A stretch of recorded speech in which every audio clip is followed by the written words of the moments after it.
Masmalik Nalugat Sumay were the exact words my grandmother used to describe her ancestral lands, a village that ceased to exist for about 2,000 residents and their descendants. Sumay, the area that we call Sumay on the Oroti Peninsula, was populated by people and just grew in prominence during the Spanish colonial period. The Spanish saw the value of establishing a Catholic mission there and establishing the port. This was the main port of entry for the island. As the 1800s rolled in, Sumay just became really important in the Pacific as a port of call for the whaling industry, whalers from all over the world, many different countries calling at Sumay, docking their ships. 20th century, Sumay becomes a very important place globally when the United States begins its presence on the island. Pan American World Airways eventually established its landing facilities and hotel, which brought in people from around the world. It also became a place for Chamorros, people living on Guam, throughout the island to seek employment, wage labor, jobs, and so forth. The history of Sumay ends quite sadly on December 8th, 1941, as World War II began on Guam. With the Japanese invasion of the island, Sumay took a big hit. And so Japan, like Spain, also saw the value of Sumay, and Sumay became the first target during the invasion of the island. And as a result, the people who lived in Sumay, the people who called that village home, were pushed out of the village during this wartime occupation. Sumay ceased to exist in 1944 with the return of US forces to Guam to reoccupy the island. Sumay was completely destroyed.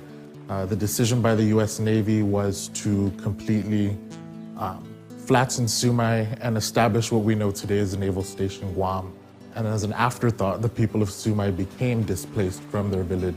Sumay's history as a physical village on the island of Guam ceased in 1944. Being from Santa Rita, having grown up as part of a family from Santa Rita, Sumay has just always been a part of our upbringing.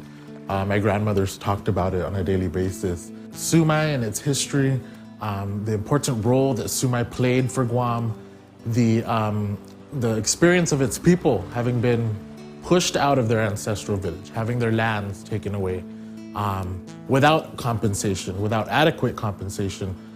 Those elements of the Sumay history I didn't find in History of Guam books. And so that was a driving factor in my research, but it was also part of the findings that despite how important this place was, how important the experience of its people was, it wasn't featured prominently in Guam's history books.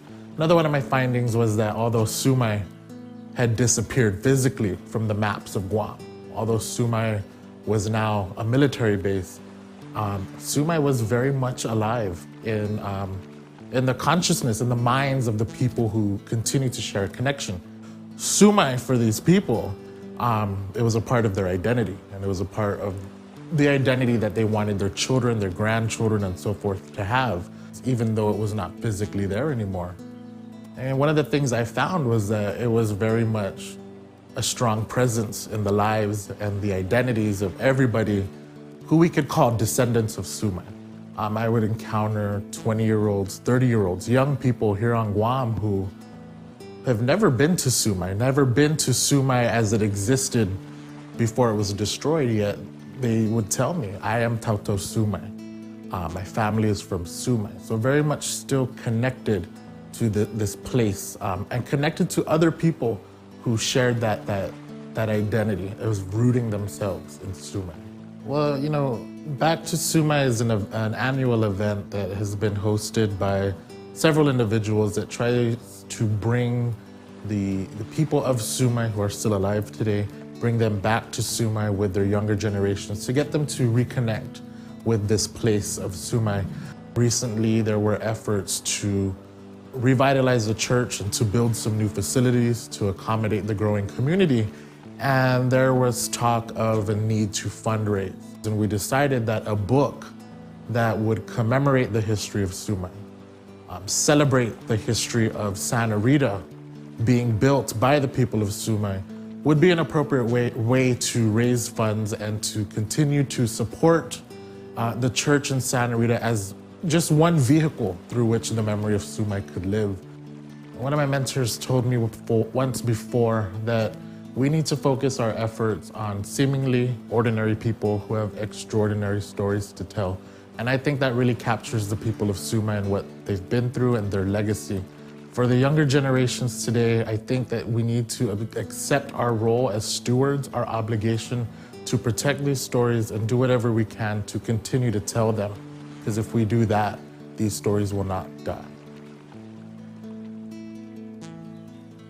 To be a descendant of a people that faced tremendous hardship and overcame incredible odds should instill pride in those of Chamorro heritage today. Tatmu malalafa iman manyaynata. It is about who we are and where we come from. We must never forget.